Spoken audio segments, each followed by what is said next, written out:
जय जगन्नाथ मु लिपुन पुणी थे मो न्यू ब्लॉग को आपको स्वागत दिखाँ तो गाइज आज मु फास्ट टाइम चिकेन सूप बनैबी तो चलते चिकेन सूप केमती बनावा देखिए। तो ये मु 300 ग्राम मांस को आधा लिटर पानी सहित दे माने सीझापी दे दीजिए तो दुईटी सीटी मारिया पर मु गैस को लो फ्लेम रखीदेवी। गाइज ये गाजर आउ कैप्सिकम धनिया पत्र अदा रसुण माने कटाई रखाई तो चलते आपको भी तुम्हें गोटे सीटी मारला परे मिनिमम अध घंटा पाखापाखि आप लो फ्लेम में करेंगे तो गोटे सीटी मारला परे तो गैस कमे देवे। तो चलते तापर गोटे अंडा को गोटे पात्र काढ़ी माने भल भाव में किसी मसला मसली किसी मिसेबेन तो जो चाहिए हल्का टी लुण मिसेकी तो घाटे भल भाव फेंटी देवे।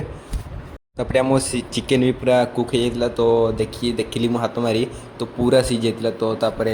से छाणी पानी गुड़ाक से गुड़ाक गैस को लो फ्लेम में रखी तो से काटी गाजर धनिया पत्र कैप्सिकम अदा लंका रसुण यहाँ को भलिकी घाटी तापर अंडा रखी तो से अंडा को भी आप हल्का से पकई गोटे हाथ में पकड़े गोटे हाथ में घाटे कहीं ना अंडाटा गोटे जगह रही तो माने आमलेट भाया हो तो तापर घाटी चलने भांगी भांगी हो तो तापर मु काढ़ी आनली गोटे जगार तो स्पून टेस्ट करुच्ची तो माने ठीक थिला खाली टिके लुण कम थिला बट बहुत बढ़िया थिला। तो थैंक यू जय जगन्नाथ आउ गोटे ब्लॉग देखा।